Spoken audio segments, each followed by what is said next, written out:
Senator Mark Warner, Democrat from the great state of Virginia, the Vice Chairman and Ranking Member of the Senate Intelligence Committee, joins us. Nice to see you, Senator.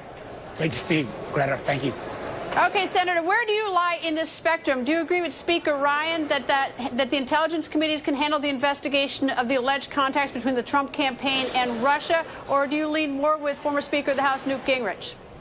Well, I believe the Intelligence Committee ought to be the place that continues to do it. We've already started our investigation until we see that there's undue influence being restricting our access to any kind of information. So far, we're getting that information. We're moving ahead. To put a special prosecutor in place would actually cost a lot of time. And I think what most Americans want is to get this resolved. We know the Russians hacked into DNC and other accounts. We know the Russians spent enormous amounts in terms of mis and disinformation. We don't know what kind of contacts they had with individuals connected with the Trump campaign. We got to find this out, and the sooner the better. And frankly, I would think the administration, if they are telling the truth, they'd want us to finish this process as quickly as possible and not intervene. All right, a special prosecutor, I concede, would take a lot of time, and usually you don't do that unless there's a crime, and nobody's actually pinpointed a crime, so it seems a little premature. Alan Dershowitz, Harvard professor, was on last night. He suggested a commission like 9/11. I even sort of drafted him to run it, but I don't know if he's going to take the bait. The problem with the Intel committees doing is that you do it pretty much in secret. So you do your report, you all are satisfied, and you turn to the rest of America and say, trust us. And that may not be enough for most Americans. Absolutely fair point, and that's one of the things why I'm committed to making sure we've got public hearings during this process, that we have a public report. The question will be, though, even if there was an independent commission or some other special group, some of this goes to the very sources and methods of our intel community and all of the organizations that are involved. That would not be made public no matter what organization is running this kind of effort. So I'm all in on this bipartisan effort as long as it stays bipartisan, as long as we get access to the facts. If that stops or somebody like the White House tries to intervene too much, then yes, we've got to go to a different venue. All right. I know that you at least said, I don't want to misquote you, but that the Chairman Burr, that you didn't approve of how he spoke to the media about whether or not that the report in the New York Times on, I think, February 17th was correct or not. How do you propose to handle this problem where the White House not going out and looking for something, but where an FBI agent and a deputy director comes up and says there's false information in the New York Times, and then they're sort of to sit with this false. Hold on here, okay. Greta.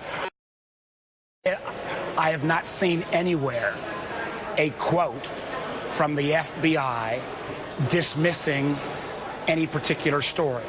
What we've seen is a White House that represents supposedly what somebody said. And what I'm saying is, let's not prejudge the results until we get the information. And one of the things that gives me confidence is not only do we have all the Democrats on the Intel Committee, but we've seen strong statements from Republicans like Senator Susan Collins and from Marco Rubio saying, hey, this ought to be non-political. Let us do our job, get the information, and not have the kind of interference that it appears the White House is trying to bring to it. Okay, as you just said to me a moment ago, fair point. I'll give you a fair point back on that. I agree with you on that as well. But assume it to be true. Assume it to be true that an FBI agent said that it was BS that the New York Times said that there was a connection with Russian intelligence. Assume that to be true. Well, are you denying? I mean, we could also assume that the sun is going to rise in the West, or that Donald Trump is going to be a very humble, give a very humble speech tonight. Making those kind of assumptions doesn't make it true.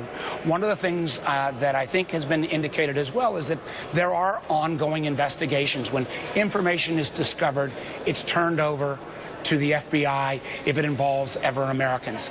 Those investigations take some time. I can't judge the truth or the non-truth of the New York Times story. What I do know is that we've got to get access to all this raw intelligence. We've got to do a thorough review. We've got to make it as public as possible, because at the end of the day, if we don't, there's going to be this cloud hanging over this administration for the foreseeable future.